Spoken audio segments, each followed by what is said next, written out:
നമസ്കാരം. ഭക്തിയുടെയും ആത്മീയതയുടെയും ഈ വിശുദ്ധ യാത്രയിലേക്ക് എല്ലാവർക്കും സ്വാഗതം. ഇത് നിങ്ങളുടെ സ്വന്തം ഭക്തി ചാനൽ ബ്ലെസ്ഡ് എനർജീസ്. ധർമ്മത്തിൻ്റെ കഥകൾ, ദൈവങ്ങളുടെ മഹിമ, ഭക്തിയുടെ അനുഭവങ്ങൾ പങ്കിടുന്ന ഒരു ആത്മീയ വേദി. ഇത്രയും നല്ല രീതിയിൽ സപ്പോർട്ട് ചെയ്ത് ഈ ചാനൽ മുന്നോട്ട് കൊണ്ടുപോകുന്ന എല്ലാവർക്കും നന്ദി അറിയിച്ചുകൊണ്ട് നമ്മൾ ആദ്യ അധ്യായം തുടങ്ങുകയാണ്. ഈ സീരീസിലൂടെ നമ്മൾ അന്വേഷിക്കുന്നത് അയ്യപ്പസ്വാമിയുടെ ദിവ്യ ചരിത്രമാണ്. ലോകം അധർമ്മത്തിൻ്റെ ഭാരം സഹിക്കാനാവാതെ വിറച്ചിരുന്ന കാലം.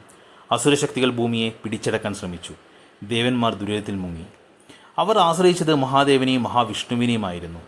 ആ ദിവസം ഒരു അത്ഭുത ലീല നടന്നു. ഒരു ദൈവലീല. അമൃതം സംരക്ഷിക്കാൻ മഹാവിഷ്ണു മോഹിനി രൂപം സ്വീകരിക്കുകയും ആ മോഹിനി രൂപം ഈ ലോകത്തിൽ തന്നെ വിസ്മയിപ്പിച്ചു.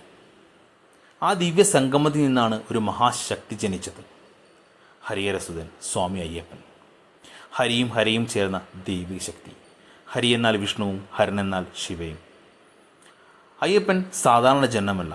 അദ്ദേഹം ധർമ്മസംരക്ഷണത്തിനായുള്ള അവതാരമാണ്.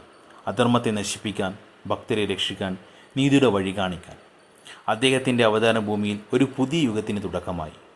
അയ്യപ്പസ്വാമി പിന്നീട് പന്തളം രാജാവിൻ്റെ കൈകളിൽ എത്തുകയും രാജകുമാരനെ വളരുകയും ചെയ്തു. അവിടെ നിന്നാണ് മഹാവീരൻ്റെ യാത്ര തുടങ്ങുന്നത്. സ്വാമിയേ ശരണമയ്യപ്പ എന്ന വിളി അന്നു മുതൽ ഇന്ന് വരെയും മുഴങ്ങുന്നു. ഇത് തുടക്കം മാത്രമാണ്. അടുത്ത അധ്യായങ്ങളിൽ അയ്യപ്പൻ്റെ ബാല്യം നിങ്ങളെ കാത്തിരിക്കുന്നു. ഈ സീരീസ് മിസ്സാകാതിരിക്കാൻ സബ്സ്ക്രൈബ് ചെയ്യൂ, ഷെയർ ചെയ്യൂ, ലൈക്ക് ചെയ്യൂ. സ്വാമിയേ ശരണമയ്യപ്പ.